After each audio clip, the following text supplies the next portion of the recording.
आत्म के अहित विषय कषाय कषाय क्रोध कषाय पर चर्चा चल रही है। कल के बिंदुओं को फिर से एक बार ले लेते हैं अपन। गर्म दिमाग के नुकसान के परिणाम का प्रभाव तुरंत पड़ता है कि नहीं पड़ता है? बोलो ना, पड़ता है। तो क्या बताया था? गर्म दिमाग के नुकसान का परिणाम का प्रभाव तुरंत पड़ता है। बिल्कुल। एक जैसे हम वो गोली लेते हैं ना, तो गोली लिया और सिर दर्द हो जाता है, कौन सी गोली लेते हैं कि सिर दर्द के लिए? ऐसे ही जब हम गुस्सा करते हैं तो उसका भी परिणाम सामने दिखता हैगा। पत्थर सिर फोड़ता है, पानी पत्थर को तोड़ता है। पत्थर सिर फोड़ता है, पानी पत्थर को तोड़ता है। गर्म दिमाग दिल तोड़ता है और शांत दिमाग गर्म दिमाग को तोड़ता है। इस पर अपन ने करी बात थी। और अगर हमें अपने दिमाग को स्वस्थ रखना है, कुपथ्य से बचाना है, तो वो कुपथ्य कौन से थे? अपेक्षा, आग्रह, आसक्ति, अहंकार। फिर उसके बाद इतिहास की बात करी थी कि एक इतिहास ऐसा है जो पढ़ा जाता है, एक इतिहास ऐसा है जो याद रखा जाता है, और एक इतिहास ऐसा है जो रचा जाता है। क्यों, जैसा कैसे? तो उसमें बहुत अच्छे अच्छे उदाहरण दिए थे। उसमें एक बात बोली थी, जैसी क्रिया वैसी ही प्रतिक्रिया। ऐसा इतिहास पढ़ा जरूर जाता है लेकिन भुला दिया जाता है, और परंतु गलत क्रिया के सामने सम्यक प्रतिक्रिया, ऐसा इतिहास हमेशा युगों युगों तक याद रखा जाता है। फिर कहा था, आपको यदि प्रतिक्रमण में रुचि है तो ये मान के चलना आप संजन यावत संत बनने की भूमिका में है। और फिर उसके बाद बोला था, मनुष्य अशांति से शांति की ओर जाने हेतु तैयार तो हो जाता है, परंतु शांति से काय के कांति की ओर जाने के लिए, कांति मतलब वो क्रोध को क्षमा तो कर देता है, लेकिन क्षमा के बाद उस क्रोधी व्यक्ति के साथ प्रेम नहीं करता है। ये बहुत कठिन चीज है। यहां तक अपनी बात हुई थी। आज फिर से अपन चलते हैं। चंद्रमा पे कल बात चल रही थी, और एक बात चंद्रमा पे करते करते हमने कल रोक दिया था, परसों रोक दिया था, कल तो हम आए ही नहीं थे। चंद्रमा की ही पुनः बात उसी को और आगे बढ़ाते हुए कहता हूं, वो चंद्रमा है। चंद्रमा दो पक्ष लिए होता है, एक होता है शुक्ल पक्ष और एक होता है कृष्ण पक्ष। शुक्ल पक्ष में चंद्रमा की किरण जो कलाएं हैं वो बढ़ती जाती है। एकम, दूसरी, चतुर्थी, पंचमी देखते जाना आप, क्योंकि हमने आपको बताया था चंद्रमा स्थिर नहीं रहता, या तो वो घटेगा या बढ़ेगा। तो शुक्ल पक्ष की जो चंद्रमा है, उस शुक्ल पक्ष की चंद्रमा की तरह आप सबका जीवन होना चाहिए। मतलब ये कहना चाह रहा हूं मैं कि आपके जीवन में शुक्ल पक्ष में जैसे बढ़ता है चंद्रमा, ऐसी अच्छाइयाँ, ऐसे परिणामों में निर्मलता, ऐसी विशुद्धता दिन पर दिन बढ़ती है, तो उसे आगम में कहते हैं वर्धमान चारित्र। मतलब जिसमें चंद्रमा की भांति बढ़ते जाएं बढ़ते जाएं बढ़ते जाएं। परंतु वो समय था जब पूर्व का काल था, जब ये वास्तविकता स्पष्ट थी, परंतु उत्तमता का आज की ये स्थिति है कि उत्तमता का प्रादुर्भाव करने का प्रोत्साहन देने वाली कोई भी चीज बची नहीं है। अर्थात पहले तो ऐसा प्रोत्साहन मिलता था, पर आज ऐसा प्रोत्साहन ही नहीं मिल रहा है कि हम ऐसे वातावरण में शुक्ल पक्ष की तरह वर्धमान चारित्र वाले बने। कैसे नहीं मिल रहा है? अपन क्रोध की चर्चा कर रहे हैं। अब देखो, आजकल आप बच्चों को देते हैं वीडियो, वो जो मोबाइल पर गेम्स खिलाते हैं, उन गेम्स में क्या है? मारना काटना, लड़ाना भिड़ाना, बंदूक चलाना, तलवार चलाना। जब वो ये दिन भर करेगा तो बताओ क्या वो वातावरण मिल पा रहा है उसको, प्रेम वाला, स्नेह वाला? नहीं मिल पा रहा ना। तो आप खुद ऐसा वातावरण अपने बच्चों को दे रहे हैं। आप खुद उन बच्चों के सामने आप स्वयं माता पिता वाद विवाद कर रहे हैं, वाद विवाद के साथ साथ और भी आगे तक बढ़ जाते हैं, और बच्चे क्या सीखेंगे आपसे? आप ऐसा माहौल बना रहे हैं, वो क्या सीखेंगे? आज समाज के बीच में झगड़ा हो रहा है, मतलब जो सधर्मी बंधु हैं वो झगड़ा कर रहे हैं, तो वो जो वातावरण है वो क्या क्रोध से हमें बचा पाएगा? हम स्वयं अपने वालों और अपने बच्चों के सामने इस प्रकार का माहौल दे रहे हैं। परिवार झगड़ा कर रहा है, समाज में झगड़ा हो रहा है, हम अपने साथ रहने वालों के साथ झगड़ा कर रहे हैं, तो मान के चलना आप आदर्श हैं। किस लिए आदर्श हैं? अपने बच्चों के लिए। आप जैसा कर रहे हैं वैसा उनमें संस्कार पड़ेगा।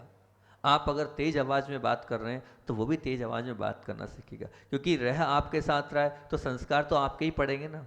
पूर्व में ऐसा कुछ नहीं था। पूर्व में तो ऐसा था कि वो पूर्व पूर्व की अगर अपन चर्चा करें तो इस देश में ऐसे बहुत सारे लोग हुए हैं जिन्होंने अपनी जान की बाजी तक लगा दी है और सब कुछ निछावर कर दिया। चाहे सील के क्षेत्र में लो, चाहे क्रोध के क्षेत्र में लो। सील के क्षेत्र में याद कर लो सीता को, उसने अपनी जान की बाजी लगा दी और अपनी खुद की परीक्षा देने के लिए तैयार हो गए। चाहे अंजना को ले लो आप, चाहे देश के लिए निछावर होने वाले लोगों को ले लो आप, चाहे आप झांसी वाली रानी को ले लो, आप बिल्कुल तैयार थे कि नहीं?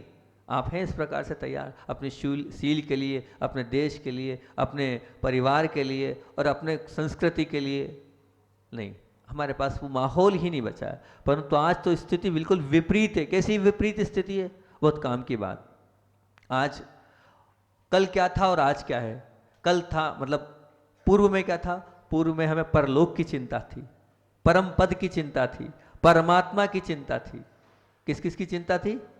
परलोक, परम पद और परमात्मा हमारे मन से हटनी थी, हम उन्हें विस्मृत नहीं करते थे। लेकिन आज क्या है? उनका स्थान किसने ले लिया है?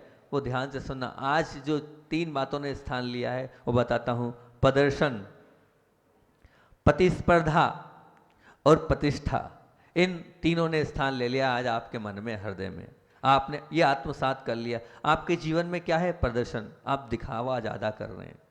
आप यहाँ आप अपने जीवन में क्या किस प्रकार का दिखावा कर रहे हैं? सब प्रकार से ले लो आप, चाहे कपड़े पहनने से ले लो, चाहे आप अलंकार से ले लो, पर क्या है? वो प्रदर्शन है। उस प्रदर्शन के बाद वो प्रदर्शन किस में जाता है? अहंकार में जाता है। और वो अहंकार कहाँ जाता है? वो अहंकार ही क्रोध को का जन्मदाता है। क्योंकि आप प्रदर्शन में चाहते हैं कि जैसा मैंने प्रदर्शन किया है उस प्रदर्शन के अनुरूप ही आपका अहंकार होगा, और वो अहंकार ही क्रोध का बीज है। प्रतिस्पर्धा में आप लगे। आप प्रतिस्पर्धा में कैसे लगे? वो जो सामने वाला है उससे मुझे आगे बढ़ना है। अब वो ये किसी भी प्रकार से मैं तो उससे बस आगे बढ़ना चाहता हूँ, मुझे किसी से कोई लेना ना नहीं, बस मुझे तो सामने वाला दिख रहा है, वो उसको नीचे उतारना है और मुझे ऊपर उठना है। वहाँ पर हम अपने मन को स्थिर नहीं रख पाते हैं और सब प्रकार के पाप में लग जाते हैं और उसमें क्रोध भी शामिल हो जाता है। प्रतिष्ठा के चक्कर में हम पड़ जाते हैं। बस किसी भी तरह मेरी प्रतिष्ठा बनना चाहिए। उस प्रतिष्ठा के चक्कर में हम क्रोध भी करते हैं, पाप भी करते हैं, और ये तीनों चीज हमारे दुख के लिए कारण बन रही है। कौन कौन सी 3 चीज?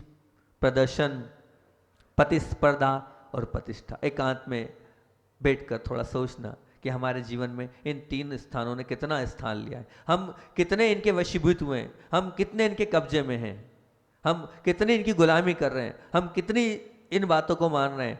प्रदर्शन, प्रतिस्पर्धा और प्रतिष्ठा, इन तीनों को हटाकर अपने जीवन में परलोक की चिंता करो। परलोक से तात्पर्य ये कि आज मैं जो कर रहा हूँ आने वाले जीवन में वही मुझको मिलने वाला है। आप उस परलोक की चिंता करोगे तो आपका भला होगा। आप परम पद की चिंता करो कि मुझे परम पद की प्राप्ति करना है और उसी में मुझे जाना है। आपको परमात्मा की चिंता करना है कि परमात्मा की चिंता नहीं, मतलब परमात्मा बनने की चिंता करना। परमात्मा की चिंता से कुछ नहीं होने वाला। नहीं तो आप बोले महाराज क्या बोल रहे हैं? परमात्मा नहीं, परमात्मा पद पाने की चिंता करना है।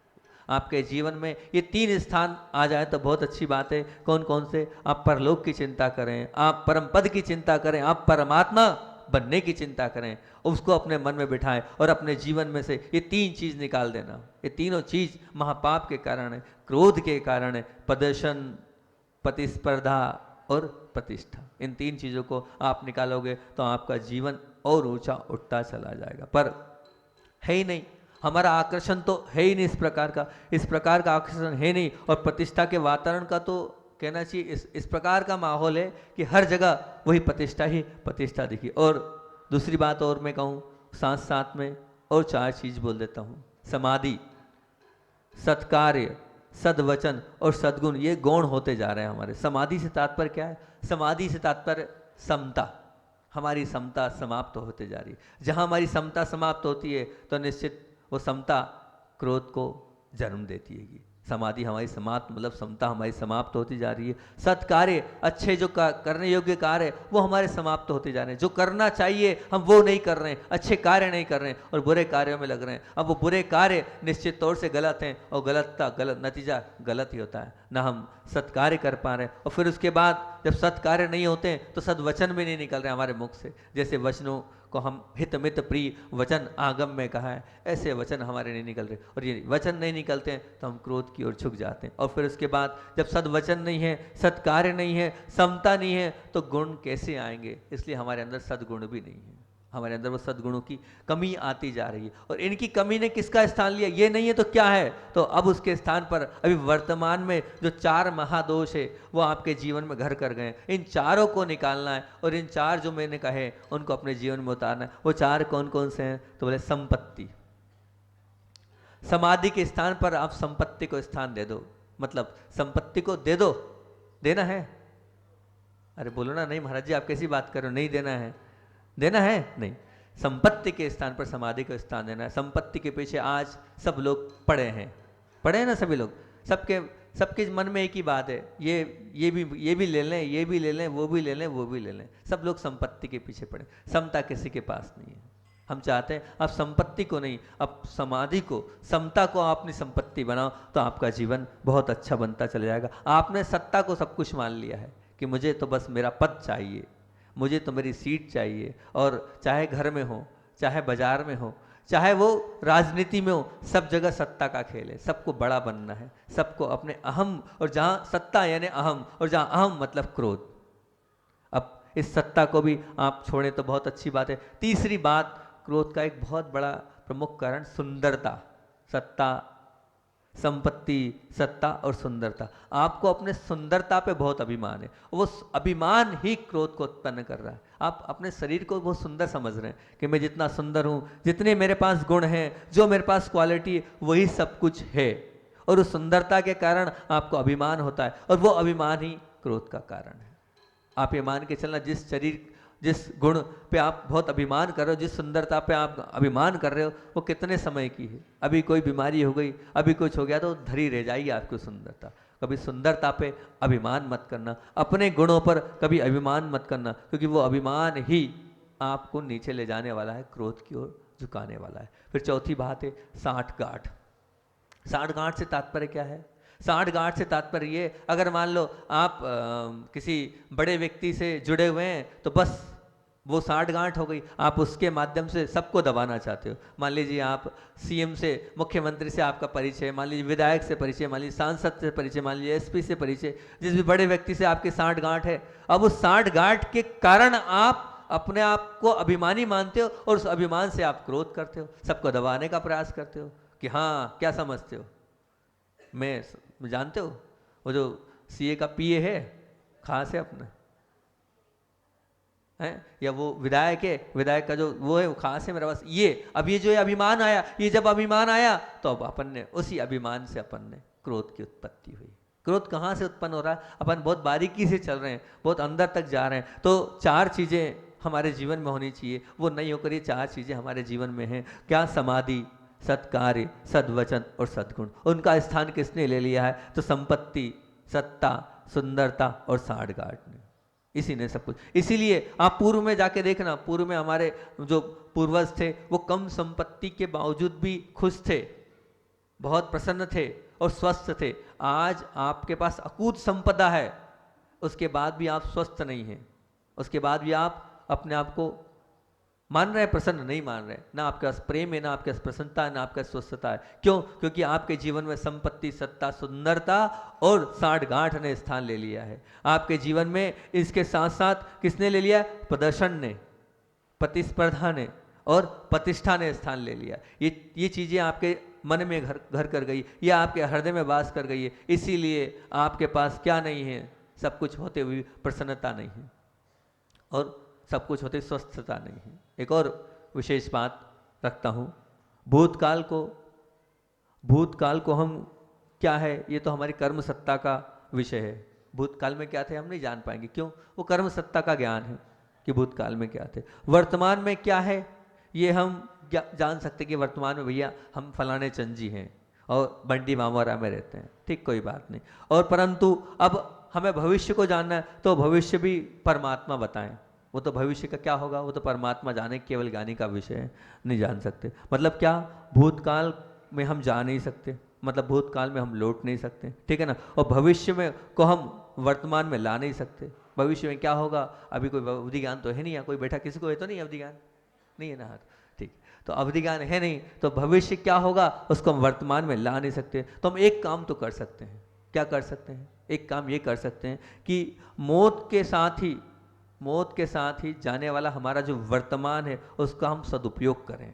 उसका सदुपयोग कैसे कर सकते हैं, अच्छे कार्यों के माध्यम से कर सकते हैं। यही भविष्य का निर्माता है, यही भूत के कर्मों को निर्धारित करने वाला है। तो हम तो अभी हाल ये मौत आएगी और हमारा वर्तमान समाप्त हो जाएगा, उसके पहले हम चेत जाएं और वर्तमान को अगर सुधारेंगे तो निश्चित तौर से भविष्य भी सुधर जाएगा और पूर्व का भी सुधर जाएगा। इसलिए वर्तमान में अगर हमारे जीवन में क्रोध ने स्थान छोड़ दिया तो हम बढ़ते चले जाएंगे। आज तक हमने, बहुत अच्छी बात है, प्रदक्षिणा हम उसी की दें जिससे हमें मिलने वाली कुछ हो, मतलब क्या, दक्षिणा मिले। अगर हम प्रदक्षिणा उसकी देंगे जिसकी ओर से मिलने वाली दक्षिणा हमारे निहाल करने वाली हो, हमारा भला करने वाली हो, हमारा अच्छा करने वाली हो। हम भगवान की प्रदक्षिणा क्यों देते हैं, इसलिए देते हैं कि इनकी प्रदक्षिणा देंगे तो हम इनके जैसे बन जाएंगे।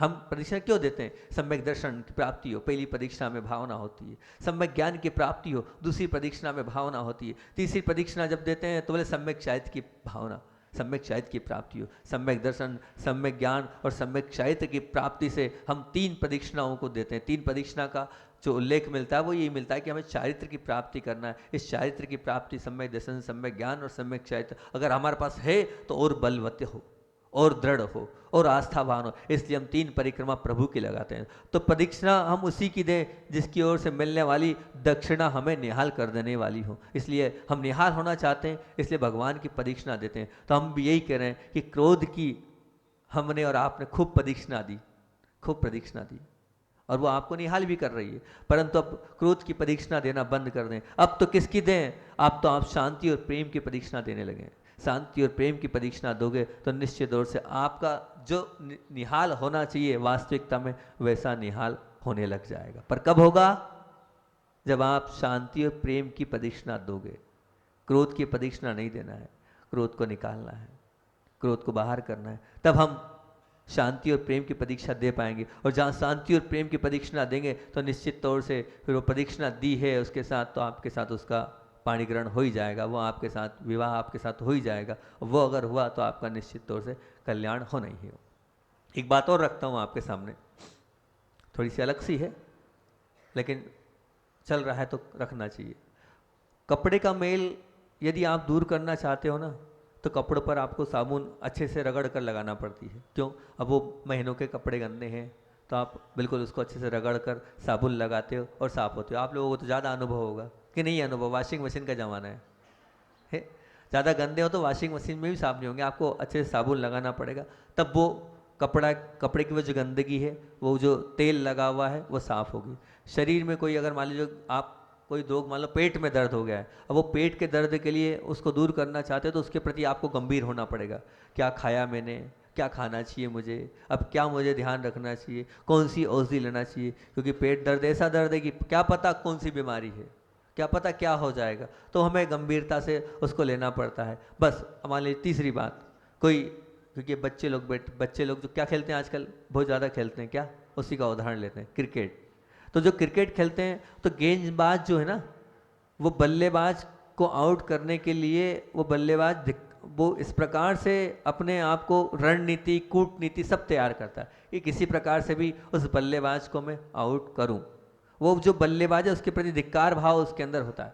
उसी प्रकार मैं आपसे कहना चाहता हूं कि जीवन में अधिकार जमा बैठे आपके जो पाप हैं, उन पापों में विशेष तौर से, वैसे तो बहुत सारे पाप है पर क्रोध पर चर्चा चल रही है, तो क्रोध को आपको 2 बात करना है। पहले तो मैंने आपसे कहा था कि अपने जो दोष है उन पर क्रोध करो, पर मैं आपसे आज 2 बात कर रहा हूं।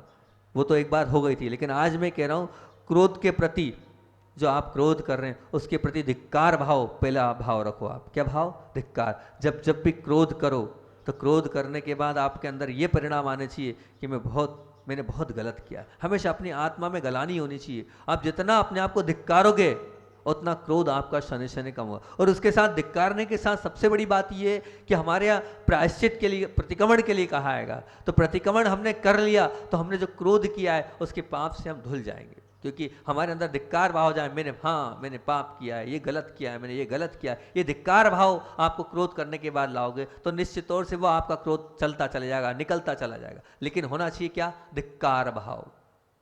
अपने आप को आपको मानना पड़ेगा, नहीं ये ठीक नहीं किया मैंने, ये मैंने गलत किया, मेरे जीवन में ये मैंने महापाप किया। जब तक धिक्कार भाव आप क्रोध के प्रति नहीं लाओगे तब तक क्रोध आपके जीवन से नहीं जाएगा। वो धिक्कार भाव आपका प्रतिक्रमण है, वो धिक्कार भाव आपके कर्मों के निर्जरा का कारण है, वो धिक्कार भाव आपकी विशुद्धता को बढ़ाने वाला है, वो धिक्कार भाव आपको ऊपर उठाने वाला है। आप जितना उस समय धिक्कारेंगे अपने आप को, आप ये मान के चलना आपके परिणामों में उतनी निर्मलता बढ़ती चलेगी, आप अपने उतने ऊपर उठते चले जाओगे।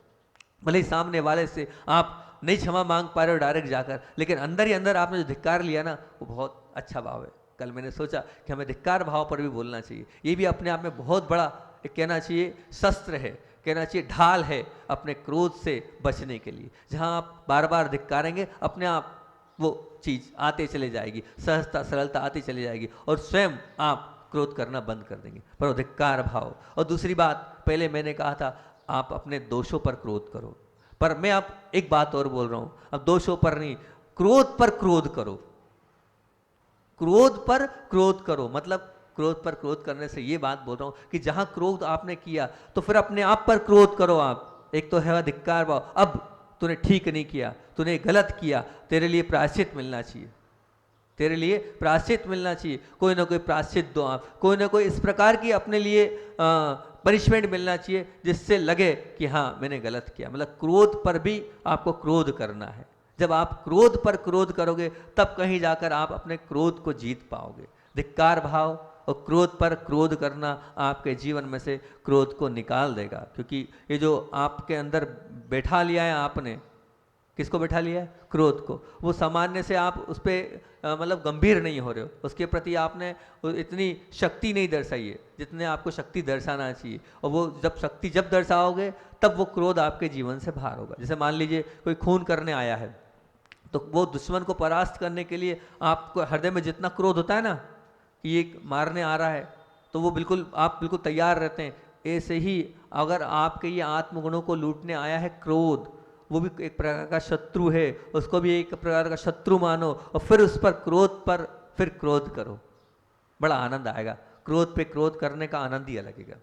कभी करना, आप कभी करके देखना, कभी जो क्रोध किया है उस क्रोध पर क्रोध करके देखना, उसका आनंद ऐसा आएगा। और फिर उसके बाद उस क्रोध के साथ कुछ ना कुछ पनिशमेंट अपने मन से लेना कि ये मैंने क्रोध किया है, इस क्रोध का ये पनिशमेंट है, मुझे ये क्रोध नहीं करना चाहिए। मैं करता रहता हूँ अपने साथ, इस चीज़ को फॉलो अप करता रहता हूँ। कभी मेरे माध्यम से हो जाता है तो मैं अपने मन से कुछ ना कुछ कर लेता हूँ, लेकिन मैं तो उसका एंजॉय कर रहा हूँ, मैं तो उसका आनंद ले रहा हूँ। मैं चाहता हूँ आप भी उसका आनंद लो अपने जीवन में।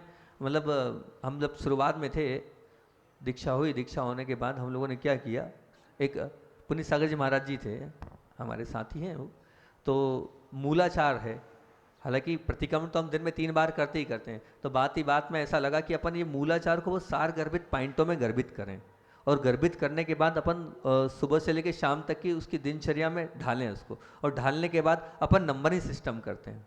तो वो पूरा किया और फिर उसके बाद कोई ना कोई प्रायश्चित नियुक्त करते हैं। अगर इतने नंबर आएंगे तो इतने, तो वो धीरे धीरे प्रारंभ किया, प्रारंभ करते करते आगे बढ़ते चले गए। पहले 1 चार्ट बना, फिर 2 चार्ट बना, फिर 3 चार्ट बने, फिर वो तो चले गए, फिर हम और आगे बढ़ते चले गए। अभी वो चार्ट है हमारा 265 नंबर का, 265 नंबर 70 नंबर का चार्ट है। उसमें हमने डिवीजन दे रखे हैं, first, second, third, fourth, merit list.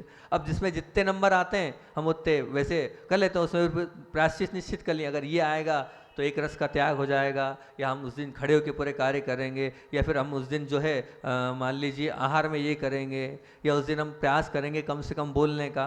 उसके पूरे प्रायश्चित के साथ वो भी हमने पूरे नियुक्त कर लिए हर प्रकार से। या हमें उस दिन रात्रि जागरण करना पड़ेगा, या उस दिन हमें तप करना पड़ेगा, ठंड में बाहर 15 मिनट बैठना पड़ेगा, आधा घंटा, सब वो तय कर लिए। वो उसका मैं इसलिए अनुभव बता रहा हूँ कि गलती हो गई, हम अपने मेरिट लिस्ट में नहीं आ पाए, हम उतने नंबर नहीं ले आ पाए, हमने वो क्रोध कर लिया, वो पाप कर लिए, और पाप करने के बाद जो हमने स्वयं के द्वारा जो अपना प्रायश्चित नियुक्त किया ना, वो प्रायश्चित करने का आनंद ही अलग आता है।